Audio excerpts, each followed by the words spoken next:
What's up, everybody? It's your boy Alex Dorfner here with your boy Jacob Dubs. How you doing, guys? And today we are talking about imposter syndrome and what it is, and how you can actually work to get fixed. To be the creator, but I'm a savior.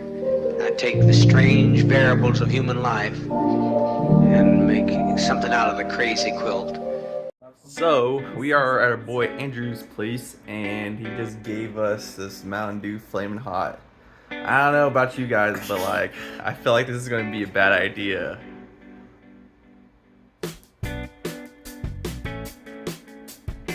What do you think? There's nothing in it. No? It tastes like Mountain Dew.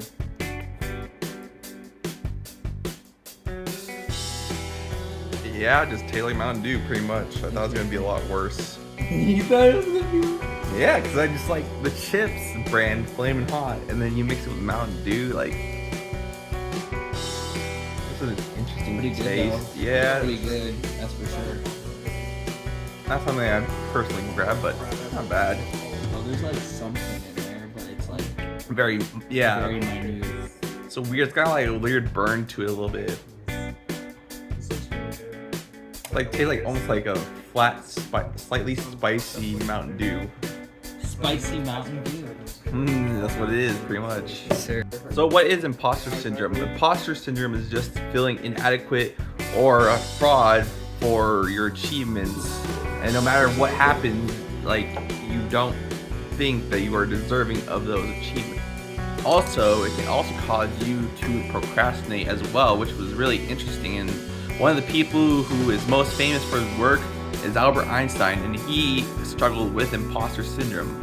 Imposter syndrome is just a wide umbrella term, and it affects a lot of people from different race, age, gender, all that kind of stuff. So it's just a wide umbrella term. And I learned something, an interesting term called pluralistic ignorance. Yeah, pluralistic.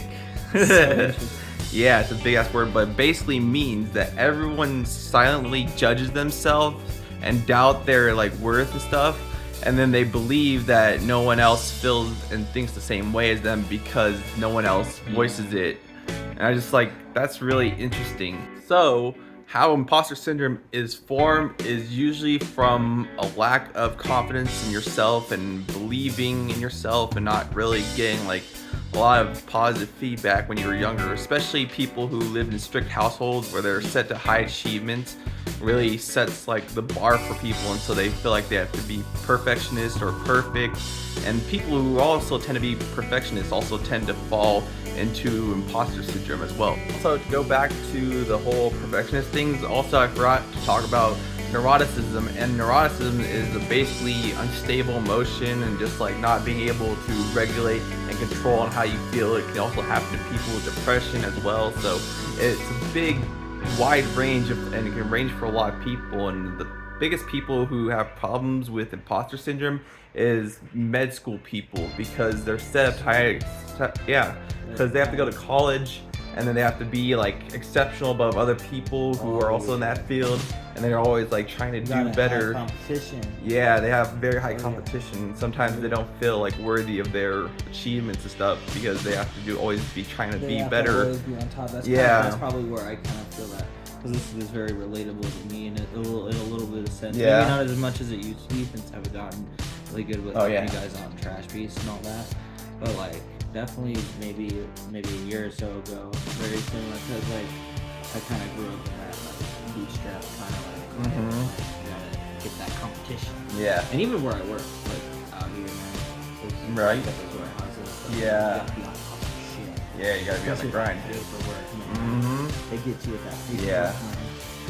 man. Yeah. But also, it's also like people who are neurodivergent, we just typically mask because we feel like it's a problem with us, so we want to hide that part of us. So sometimes it's a little bit similar to masking as well, because it's basically like what you show to the world is not what you truly are on the inside, in a sense. And that's kind of how imposter syndrome and masking are very similar in that sense. And I know some people that like have like a full mask to, or like a small mask. It depends. Like, is it full range? Yeah. Like some people might mask it up a little bit more than others. Some people, are just full on out out there, like our boy Squid. Yeah. Gotta love the Really. homie. Yeah, crazy motherfucker though. Yeah. Yeah. No, you ain't playing around. Sure. But so now we're going to talk about how to combat imposter syndrome. One is to not think of it at all as a term in general, because if you don't think about it, you can't really experience it in a sense. So Yeah. if you just kind of like get out of your mind, you don't focus on it, it kind of just disappears. But just working on your confidence, just believing in your abilities and that you are worthy of your achievements. And if something goes wrong, learn from your mistakes. Like this one scientist, she kept messing up and blowing up the lab and stuff, and so she started recording what happened, and then she figured out the problem to what was happening, and so she's not facing that imposter syndrome a little bit. So yeah, and then also just She's like caught kind of what she was doing. yeah, she was recording it so that way she can see where she was messing up, and then that way she could catch it. And it was usually faulty equipment actually that she found out. So yeah. Oh, interesting.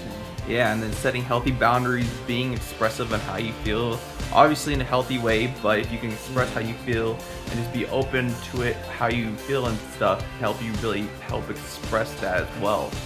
And just know that you are unique, you value, and you can do something great. We all have a special skill that we possess, and you just need to believe that you have the ability to do anything you really put your mind to. Yeah, just like Eminem said in his song, what was that one? Which one? Ah, shoot, it's on the tip of my tongue, man. It's like lose yourself, and I think it is lose yourself, yeah. Yeah. But Eminem, it was at the end of the song, he's like, you can do anything you put your mind to, really. And like when you start like doing things, it's crazy. Oh yeah. It's really cool how the magic. It is, really works. yeah. It's interesting. And that's really why I like Fixing. He's one of my big inspirations for doing music. Yeah, because like he has such positive lyrics and inspiring lyrics. It's like you just really feel that passion just in that power of those words he says.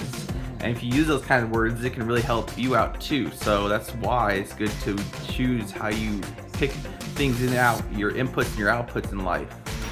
So, also, yeah, lower your social media consumption, because if you are on the internet too much, you can spend too much time being like, hey, I wish I was this person, I wish I had this many followers, I wish I was that pretty or whatever. Instagram is a big one, but Draco Dubs, yeah, that's that. I mean, I love Instagram. Like, it's one of my favorite apps. But like at a point, there's a point in time where I wasn't really doing too good with what I'm doing with my music and everything.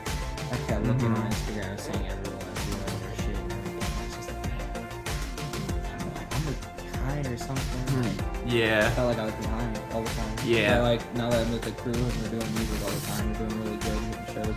Yeah. I look at them doing it and I'm like, hey, we're doing the same shit. We're doing great. Now that's not so much of a toxic path for me. I think going out and getting experiences also kind of helps too. Yes, definitely. But yeah.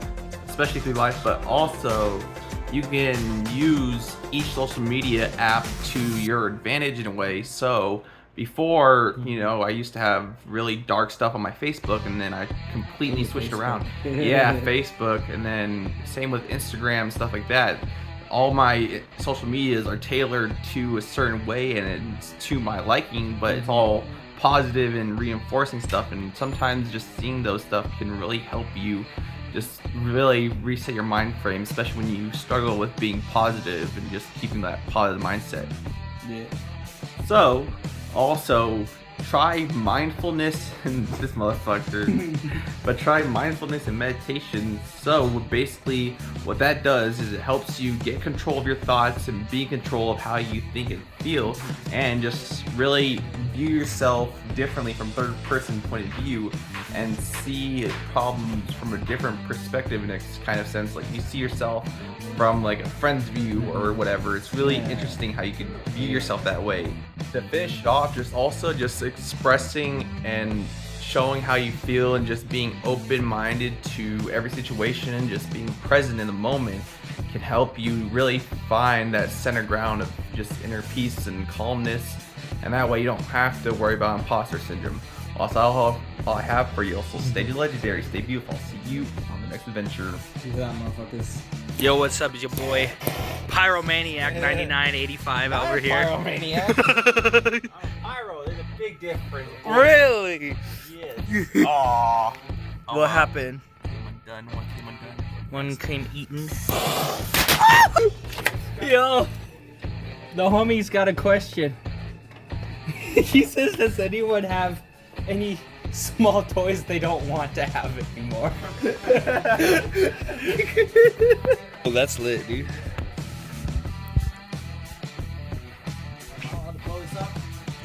Andrew. What is that? You want to blow some plank of wood? Hey, Andrew. Andrew.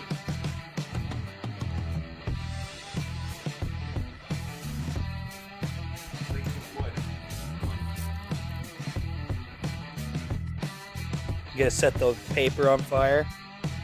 Yeah, that'd be the best bet.